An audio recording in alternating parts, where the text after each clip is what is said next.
Hello friends, welcome to पास करो test. हमारे पिछले रीजनिंग के वीडियो में भी हमने यूपी पुलिस कांस्टेबल टेस्ट जो पिछले साल 24 में हुआ था उसमें से रीजनिंग के क्वेश्चंस अटेम्प्ट करने की कोशिश की थी। तो आज के इस वीडियो में भी हम जो बाकी के क्वेश्चंस है रीजनिंग के वो अटेम्प्ट करेंगे। और रीजनिंग के क्वेश्चंस में सफलता पाने के लिए इनको जल्दी से आसानी से और सही ढंग से सोल्व करने के लिए हमें इनकी प्रैक्टिस करनी बहुत ज़रूरी है। क्योंकि हमारे माइंड में जो इनके अलग अलग ऑप्शंस होते हैं, आंसर किस तरह से निकल सकता है, किस क्वेश्चन में क्या लॉजिक अप्लाई करेगा, जब हम ज़्यादा से ज़्यादा क्वेश्चंस अटेम्प्ट करते हैं तो हमें वो लॉजिक्स समझ में आने लगते हैं, हमें याद रहते हैं कि किस तरह के क्वेश्चन में क्या लॉजिक आता है और जो पॉसिबिलिटीज़ हैं वो खुलती हैं। तो मैं उम्मीद करूँगा कि आप मेरे साथ इन सारे क्वेश्चंस को अटेम्प्ट करेंगे और अपना स्कोर भी साथ के साथ नोट करते रहेंगे और चेक करेंगे लास्ट में कि आपका स्कोर क्या रहा और कमेंट्स बॉक्स में अपना स्कोर बताएंगे। चलिए शुरू करते हैं हमारा आज का वीडियो। हमारा आज का पहला क्वेश्चन है, एक निश्चित कूट भाषा में यानी कोड लैंग्वेज में यदि स्क्रैबल को, अब ये एक बड़ा सा नंबर है 193181221225 के रूप में कूटबद्ध किया जाता है, यानी कि इस कोड में ऐसे लिखा जाता है, तो उसी भाषा में स्टंड को किस प्रकार कूटबद्ध किया जाएगा। तो अब स्क्रैबल में देखें, हम पहले कूट को समझने की यानी कि कोड को समझने की कोशिश करें। यहाँ पर सबसे पहले एस लिखा हुआ है और यहाँ पर सबसे पहले 1 लिखा हुआ है। तो एस का 1 से क्या नहीं, एस 1 से नहीं, और फिर सी के लिए 9 नहीं। तो देखो, अभी हमने एक पहले जो वीडियो देखा था अपने चैनल पास करो टेस्ट पर, उसमें इजोटी, इंग्लिश का इजोटी ये समझा था। और इजोटी का मतलब था, यहाँ पर ई होता है 5, जे होता है 10, ओ होता है 15, ये 20 और वाई होता है 25। तो अब इससे समझते हैं हम इजोटी से, ये एस है, एस ओ के या टी के इनके आसपास रहता है। तो टी से जस्ट पहले आता है S, P Q R S, S के बाद टी। तो अगर टी का नंबर 20 है तो एस का नंबर कितना होगा, 20 से जस्ट पहले 19 यानी कि 19। और यहाँ पर देखो ये कितना लिखा हुआ है, 19। फिर सी, ए बी सी, ये हो गए 3। और आर, आर का, अब ये फिर से हम इजोटी अपनाते हैं, पी क्यू आर एस। अगर एस का है 19 तो आर का कितना होगा, 18। अब आपको लॉजिक समझ में आ गया। ए 1 और बी 2 बार आया तो 2 बार 2 2। फिर एल, एल कितना होगा, देखो जे के एल, जे का 10 है, के का 11, एल का 12। तो देखो ये आ गया एल की जगह पे 12, और ये ई A B C D E, इजोटी का ई 5 है। तो यानी कि हर एक को जो उनका इंग्लिश अल्फ़ाबेट्स का जो नंबर होता है सीरियल ऑर्डर में वो दिया गया है। तो इसी तरह से अब स्टंट में देख लो, एस का तो यहाँ से देख के भी हम बता सकते हैं कि एस 19 पे आता है, तो अब यहाँ पे सारे ऑप्शंस में 19 है। एस के बाद P Q R S T, तो 19 के बाद 20, सब में 20 है। फिर you, P Q R S T U, तो यू होता है टी के जस्ट बाद, टी का 20 होता है तो यू का कितना होगा, 21। तो यहाँ पे 19 20 फिर 21। अब ये दो ऑप्शन बचे हैं सी और डी, ठीक है। तो यहाँ तक हमारा हो गया 21। फिर यू के बाद एन, एन का कितना होगा, I J K L M N, N O, O का 15 होता है तो ओ से जस्ट पहले एन आता है, एन का होगा 14। तो यहाँ पर ये देखिए, ये हम इस पे सी पे आ गए थे, और ये हमारा यहाँ पर भी 14 है और फिर यहाँ पर भी 14 है। तो यहाँ पर भी अब हमारी बात बन नहीं रही। अब फिर यहाँ पर देखो दोबारा से एन है, लेकिन यहाँ पर कितना आ गया है, 15, लेकिन यहाँ 14 ही है, यानी कि एन 2 बार आया तो 2 बार 14 आना चाहिए, और हमारा ऑप्शन होगा सी। अब हमें इसका उत्तर सही से पता चल गया है। तो एक तो ये इजोटी वाला ये जरूर याद रखना है क्योंकि इस तरह के क्वेश्चंस में ये हमारा टाइम भी बचाता है और जो लॉजिक्स हैं वो जल्दी से समझ में आ भी जाते हैं इजोटी वाले से। चलो नेक्स्ट क्वेश्चन पर चलते हैं। असमान संख्याएं ज्ञात कीजिए। असमान मतलब जो बाकियों से अलग है। जैसे ऑप्शन ए है 4, 9, 49, 81, 8, 27, 16, 25। अब इन संख्याओं को पढ़ के आपके दिमाग में क्या आया? अगर आपने इस तरह के क्वेश्चंस पहले कर रखे होंगे तो आपके माइंड में तुरंत आ गया होगा कि देखो ये क्या है, 2 का स्क्वायर है, ये क्या है, 3 का स्क्वायर है, ये क्या है, 7 का स्क्वायर, ये क्या है, 9 का स्क्वायर, और ये क्या है, ये किसका स्क्वायर है, किसी का स्क्वायर नहीं है, ये तो 2 की क्यूब है, और ये क्या है, स्क्वायर तो नहीं है लेकिन क्यूब है, किसका, 3 का, 3 इंटू 3 इंटू 3। ये क्या है, 4 का स्क्वायर है, ये क्या है, 5 का स्क्वायर है। तो देखो बाकी सभी ऑप्शंस में तो है स्क्वायर, लेकिन यहाँ पर है क्यूब। तो कौन सा ऑप्शन अलग हो गया बाकियों से? असमान संख्या कहाँ पर हो गई? यहाँ पर, ऑप्शन सी में। ये इसका आंसर हो जाएगा। नेक्स्ट पर चलते हैं। निम्नलिखित श्रृंखला में गलत संख्या की पहचान कीजिए। अब इस तरह के क्वेश्चंस में थोड़ी सी दूसरों के मुकाबले मुश्किल आती है कि अब हमें पता नहीं है कि इनमें से कौन सा, ये संख्या गलत है, ये गलत है, ये गलत है। यानी कि हमें सीरीज ही हमें कंप्लीट करने में पहले लॉजिक ही समझने में मुश्किल आएगी कि अब इनमें से कौन सी संख्या गलत हो सकती है। तो देखो पहला है 4, फिर है 7। अब 4 के बाद 7 आया है, ये 2 का स्क्वायर हो गया, ये 7 तो किसी का स्क्वायर नहीं, फिर 13, ये बाकी तो किसी का स्क्वायर नहीं है, तो ये वाला लॉजिक नहीं है। फिर 4 प्लस 3 और 3, अब यहाँ पर 4 में प्लस 3 यहाँ पे लिख देते हैं हम, 4 प्लस 3। फिर यहाँ पर अगर हम 3 जोड़े तो 10 आता है, 4 जोड़े तो 11 आता है।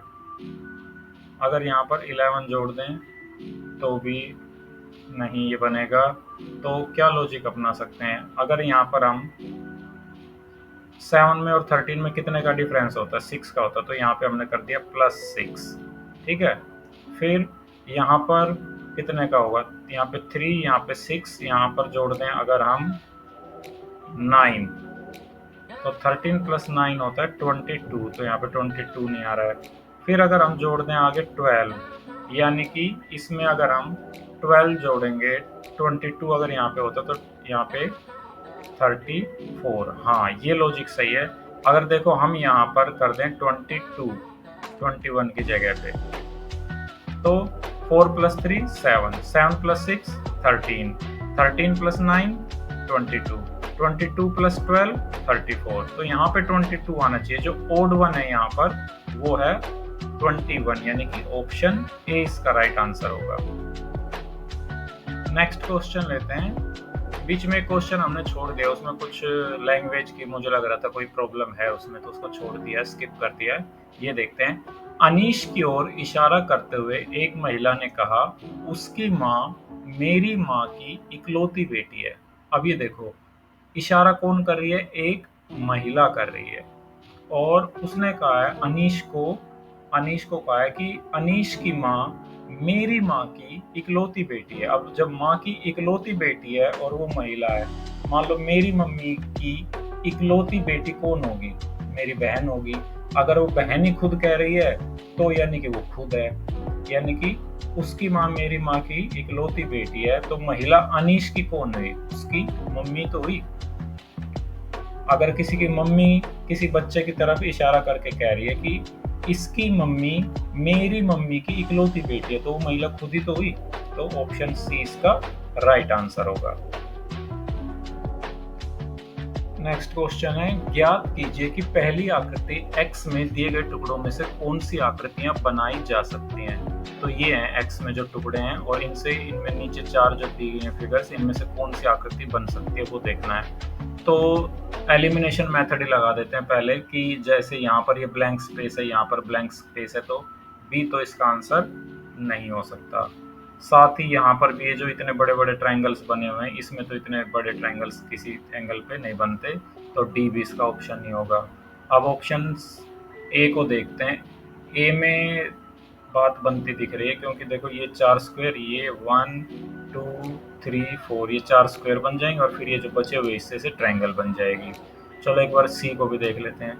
सी में स्क्वायर तो कहीं दिख ही नहीं रहे, सारे ट्रायंगल हैं, तो सी भी एलिमिनेट हो जाता है। हमारे पास बचा ऑप्शन ए, तो ऑप्शन ए ही इसका सही आंसर होगा। नेक्स्ट क्वेश्चन 27, यदि कैट का कोड डीबीयू है तो डीओजी का कोड क्या होगा? अब ये सीएटी कैट और ये डीबीयू, यहाँ पर देखने से पता चल जाता है आसानी से कि सी से अगला अल्फाबेट है डी, ए से अगला बी, टी से अगला यू, तो डी से अगला ई, लेकिन ई तीनों में है।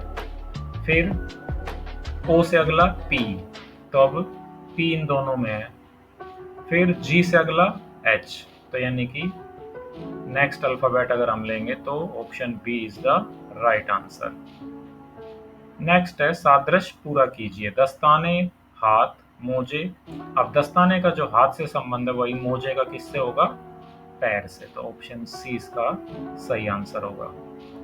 सादृश्य पूरा कीजिए। अंतरिक्ष यात्री, अंतरिक्ष यान। गोताखोर किससे? साइकिल से संबंध होगा? नहीं। हवाई जहाज से? नहीं। कार से? नहीं। बचा कौन? पनडुब्बी, तो पनडुब्बी से उसका संबंध होगा, तो ये ऑप्शन सी इसका सही आंसर होगा। अब लेते हैं नेक्स्ट क्वेश्चन, ये संबंध वाला आ गया। 6 सदस्यों के एक परिवार A B C D E और एफ में 2 विवाहित जोड़े हैं। डी एक शिक्षक है और ई का पिता है। चलो तो हम शुरू करते हैं अपने इसकी संबंध की शुरुआत करते हैं डी से। ये हो गया हमारा डी, और ये क्या है? डी एक शिक्षक है, और यहाँ पर हम इसको ब्रैकेट्स में लिख देते हैं टीचर है, और ई का पिता है, यहाँ पर हम लिख देते हैं ई, और ये ई का पिता है।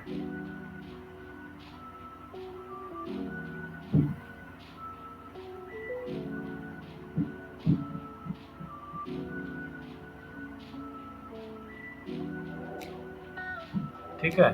फिर दूसरी बात क्या बताई है? एफ ई की दादी है।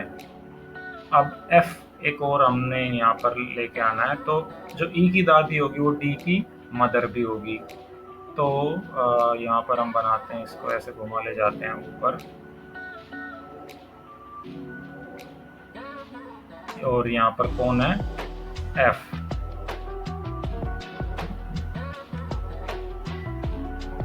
एफ जो है वो ई की तो है दादी, और इसकी डी की है वो माता। फिर अब दूसरा और क्या बताया गया है? सी एक वकील। अब इसका इनके साथ क्या संबंध है वो हमें नहीं पता, तो हम यहाँ पर सी लिख देते हैं। सी एक वकील है और ए से विवाहित है, यानी कि सी और ए इनका एक मैरिड कपल का हमें पता चल गया। अब है बी। बी का संबंध नहीं बताया गया है। बी पुरुष नहीं है, बी यहाँ पर लिख देते हैं, और वो पुरुष नहीं है, महिला है। ठीक है, तो ये तो पुरुष है ना, ये तो हमें बताया गया था कि ई का पिता है तो पुरुष ही होगा। तो बी का ई से किस प्रकार संबंध है? अब ये भी हमें पता चल गया कि एफ तो है दादी। अब 2 विवाहित कपल हैं, तो ये जो है यही दोनों विवाहित कपल होंगे, और डी तो हो गया पिता, और बी हो गई ई की माता, यानी कि यहाँ पर बी ई से किस प्रकार संबंधित है? ई की मदर हो गई बी, तो ऑप्शन डी हमारा इसका राइट आंसर होगा। नेक्स्ट क्वेश्चन, यदि 3 क्रमागत सम संख्याओं का योगफल 78 है तो दूसरी सबसे बड़ी संख्या क्या है? अब यहाँ पर 3 क्रमागत संख्याएं दे रखी है, सम संख्याएं दे रखी हैं, और हमें बीच वाली निकालनी है। तो बीच वाली यानी कि उन तीनों की जो एवरेज होगी, जो बीच का जो होगा, तो एवरेज कैसे निकालते हैं कि यहाँ पर इनका टोटल कितना है? 78 है, और कुल संख्याएं कितनी है? 3 है, तो 78 को 3 से भाग कर दो, 3 दूनी 6, और 3 6 18, यानी कि 26 हमारा आ गया इनका आंसर। बीच की संख्या 26 है। इसको चेक करके भी देख सकते हैं कि देखो, इससे पहले वाली जो सम संख्या कितनी होगी, 26 से पहले 24, 24 के बाद 26 और 26 के बाद अगली सम संख्या होगी 28।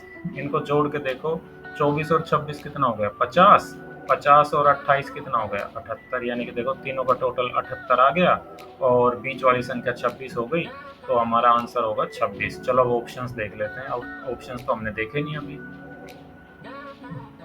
तो जी ये रहे हमारे ऑप्शंस और ये रहा ऑप्शंस में 26, यानी कि ऑप्शन डी हमारा राइट आंसर होगा। हमने बिना ही ऑप्शंस देखे इसका आंसर निकाल लिया था। तो अब तो हम कंफर्म हो गए कि 26 इसका, 26 इसका आंसर है। चलो अब नेक्स्ट देखते हैं। कोड के अनुसार अंक 0, 1, 2, 3, 4 को क्रमशः A B C D E द्वारा दर्शाया जाता है। तो बी जमा ई माइनस डी जमा ए इन ब्रैकेट्स का मान ज्ञात कीजिए। तो ये भी आसान है। बी कितना है, 1 जमा ई कितना है, A B C D E 4। ठीक है, अभी ब्रैकेट्स में है, माइनस हमने करना है डी जमा ए। डी कितना है, ए बी सी डी 3 जमा ए कितना है, ये है 0 है। यानी कि यहाँ पर 1 जमा 4 कितना हो गया, 5, 5 माइनस 3 यानी कि 2। 2 कहाँ पर है, ये रहा ऑप्शन डी। ये ऑप्शन डी हमारा सही आंसर होगा। नेक्स्ट क्वेश्चन है, श्रृंखला में अगली संख्या क्या होगी। इस तरह के क्वेश्चंस में ना, अगर हमने ऐसे क्वेश्चंस पहले किए हुए हैं, ये क्वेश्चन भी हमने किया है, क्योंकि जब हम enough numbers of this type of questions करेंगे, इस तरह के जब हम बहुत सारे क्वेश्चन करेंगे, तो ये क्वेश्चन भी कभी ना कभी हम जरूर करेंगे। और एक बार जब हम कर लेंगे और दोबारा ये 2 महीने 4 महीने कितने भी दिन बाद जब ये क्वेश्चन आएगा, तो हमारे सबकॉन्शियस माइंड में से कहीं से पीछे से निकल के आ जाएगा इसका आंसर। अब देखो, देखते के साथ ही पता चल गया। यहाँ पर 3 दूनी 6, 6 तिया 18 और 18 चौक 72, 72 पंजे 360।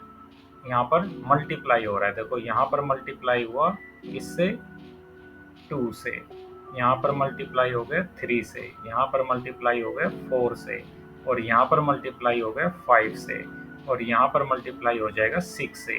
अब 300 को 6 से करो तो 1800, और 6 को 6 से करो तो 3600, 360। तो 1800 जमा 360, ये होगा 0, 6, 8 और 3 11 का 1 और 1 और 1 2, 2160। और ये रहा हमारा ऑप्शन। देखो हमने बिना ऑप्शंस को देखे ये आंसर निकाला ना, तो ये डी इसका सही आंसर होगा, 2160। मैं इसीलिए कहता हूँ कि इनकी प्रैक्टिस करनी जरूरी है। जब प्रैक्टिस करोगे ना, तो फिर अपने आप ही आंसर, एक बार आपने आज ये कर लिया कि 3, 6, 18, 72, 360 में लॉजिक आता है मल्टीप्लाई वाला, एक नंबर आगे बढ़ाते जाओ, मल्टीप्लाई करते जाओ, आंसर आता जाएगा।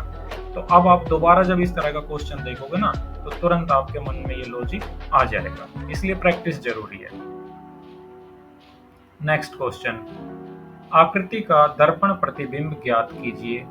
यदि दर्पण को XY पर रखा गया है, अच्छा XY नहीं AY लिख दिया यहाँ पर, ये XY होना चाहिए। तो ये है एक हमारी डायग्राम, और इसको मिरर में जब हम रखेंगे, तो मिरर का वीडियो भी आपके अपने चैनल पास करो टेस्ट पर आ चुका है पहले ही। तो मिरर में क्या होता है, लेफ्ट टू राइट चीजें मूव कर जाती हैं। तो ये जो हिस्सा अब यहाँ पर राइट साइड में दिख रहा है ना, ये इधर आ जाएगा लेफ्ट साइड में। अब हमने देखना कि लेफ्ट साइड में डॉट्स किस किस में है। ऑप्शन बी में है और ऑप्शन सी में है। अब ये वाला हिस्सा तो एज इट इज बीच में है, तो बीच में दिखता रहेगा। ये वाला हिस्सा यहाँ पर लेफ्ट में, ये इधर आ जाएगा राइट में। तो बी में तो ये चेंज, सी में ये एस मतलब चेंज हो गया इस तरह से, बीच में आ गया। बीच में नहीं आना चाहिए, इस तरह से आना चाहिए, लेफ्ट साइड से राइट साइड में। तो ये जो ऑप्शन बी है, ये इसका सही आंसर होगा। लेफ्ट टू राइट यहाँ पर सही मूवमेंट हुई है। मिरर वाला भी हो गया। अब है, इस आकृति में हमें त्रिभुजों की संख्या ज्ञात करनी है। चलो गिन लेंगे, ये भी आसान है। देखो 1, 2, 3, 4, फिर कहाँ से, यहीं से शुरू कर देते हैं, 5, 6, 7, 8, फिर यहीं से शुरू कर देते हैं इसी तरफ से, 9, 10, 11, 12। और अब देखो एक त्रिभुज ये बन रहा है यहाँ पर, 1 और 2 को मिलाकर ये भी एक त्रिभुज बनेगा ना। यानी कि 12 तो ये हो गए, और 13वां त्रिभुज हो गया कौन सा वाला, 1+2 को मिला के, और 14वां त्रिभुज जो हो गया वो हो गया 2+3 को मिला के, ये वाले 2 और 3 को मिला के। फिर 15वां जो त्रिभुज है, 15th जो ट्रायंगल है, वो हो जाएगा 4 और 3 को मिला के, या 3 और 4 को मिला के, एक ही बात है। फिर 16वां त्रिभुज जो हो जाएगा, 16th त्रिभुज जो हो जाएगा, वो हो जाएगा 4 और 1 को मिला के, 1 या 4 लिख दो, या 4 जमा 1 कोई सा भी लिख दो। तो टोटल कितने त्रिभुज हो गए, 12, तो ये 13, 14, 15, 16 त्रिभुज यहाँ पर हो जाएंगे, और ये लिखा हुआ हमारा ऑप्शन में ए। तो ये ए हमारा आंसर हो जाएगा। इसको देख लो, इस तरह से हमने गिनती की है। नेक्स्ट क्वेश्चन वेन डायग्राम वाला है, सेट्स का। निम्न में से कौन सा आरेख सेट महिलाओं, माताओं और माता पिता यानी कि पिता जनक के बीच संबंध को दर्शाता है। अब ये वाला तो इसका आंसर नहीं हो सकता कि भाई अगर ये महिलाएं हैं तो पिता थोड़ी ना महिलाओं की उसमें गिनती में शामिल होगा। ये ऑप्शन ए इसका आंसर नहीं हो सकता। ऑप्शन बी भी नहीं हो सकता कि महिला फिर माता फिर पिता, नहीं, पिता महिलाओं के सेट में शामिल नहीं हो सकता। बी भी नहीं होगा। फिर ऑप्शन सी को ले सकते हैं कि ये तो हो गई महिलाएं, ठीक है, यानी कि लेडीज, और ये हो जाएगा मदर, और ये हो जाएगा फादर। लेकिन फादर और मदर ऐसे इस तरह से ये इकट्ठे नहीं हो सकते कि जो फादर ही होगा वही मदर भी होगा, नहीं, ये भी नहीं होगा। फिर ये वाला कि अगर हम इसको रख दें लेडीज, और कुछ लेडीज होंगी मदर भी होंगी, कुछ ऐसी भी होंगी जो मदर नहीं है, नहीं, ये भी नहीं बनता। अगर इसको फादर रख दे तो कुछ फादर मदर भी होते हैं ना, नहीं, ये क्वेश्चन मुझे सही नहीं लगता, नहीं, इनमें से कोई भी इसका आंसर नहीं है, कुछ इसमें गड़बड़ है। इसी तरह के हमने कुछ और भी क्वेश्चन स्किप करे हैं जिनमें कुछ समझ में नहीं आ रहा था कि कोई भी आंसर नहीं है। आपको अगर लगता है कि इनमें से कोई आंसर है और कोई लॉजिक समझ में आ रहा है तो प्लीज़ कमेंट बॉक्स में ज़रूर बताएं। मुझे नहीं लगता इनमें से कोई भी सही आंसर है। चलो नेक्स्ट क्वेश्चन देखते हैं हमारा।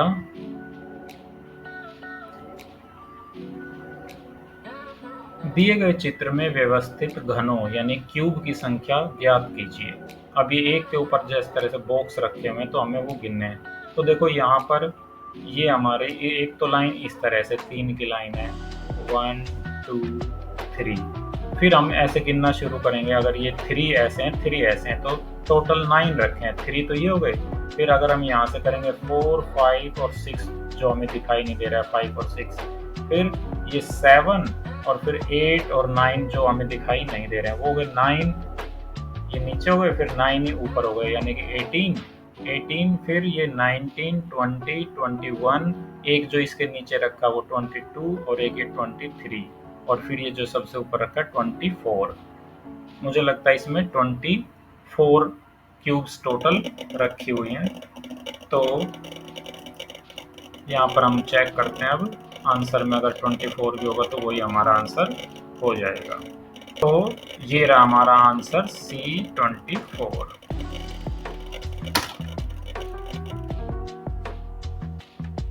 नेक्स्ट क्वेश्चन, विषम को चुनिए। अब यहाँ पर जो विषम है उत्तर कौन सा होगा इन ऑप्शंस में से? FG, यानी F के बाद G आ गई, FG, फिर QR, Q के बाद R आ गया, फिर A to Z, अच्छा, और ये IJKL, K के बाद L। तो ये तो तीनों सही लग रहे हैं कि दोनों साथ के साथ आ रहे हैं अल्फ़ाबेट, एक के बाद दूसरा, F के बाद G, Q के बाद R, K के बाद L, ये A to Z है, ये अलग लग रहा है। तो ऑप्शन C जो है वो विषम यानी ओड होगा इनमें से। अब इसके बाद मैथ्स के क्वेश्चन शुरू हो गए, इनको हम फिर किसी वीडियो में करेंगे। आज के इस रीजनिंग के लिए इतना ही। अपना स्कोर चेक कीजिए अब। तो फ्रेंड्स, ये था हमारा आज का रीजनिंग का टेस्ट। और जैसा कि मैंने बताया था कि रीजनिंग में ना प्रैक्टिस बहुत ज़रूरी है। आप जितनी प्रैक्टिस करोगे आपका माइंड उतने ज़्यादा लॉजिक्स के लिए, उतनी ज़्यादा पॉसिबिलिटीज़ के लिए ओपन होगा, और आपको ये याद रहेंगे लॉजिक्स जब आप एग्ज़ाम में बैठोगे। तो मुझे उम्मीद है आपने साथ के साथ मिलकर इनको अटेम्प्ट किया होगा और आपका बहुत अच्छा स्कोर रहा होगा। अगर आपके लिए वीडियो यूज़फुल रहा है तो प्लीज़ इस वीडियो को लाइक कर दीजिए, साथ ही चैनल को सब्सक्राइब कीजिए और हमारे जो वीडियोज़ आते हैं उनके लिंक्स आप अपने फ्रेंड सर्कल में भी शेयर कर सकते हैं, साथ मिलकर भी प्रैक्टिस कर सकते हैं। एक दूसरे के साथ जब आप प्रैक्टिस करेंगे तो कंपटीशन जो होता है, हेल्दी कंपटीशन, वो सबके लिए बेनिफिशियल होता है। तो thanks for watching this video. Please like, share and subscribe. Pass करो टेस्ट।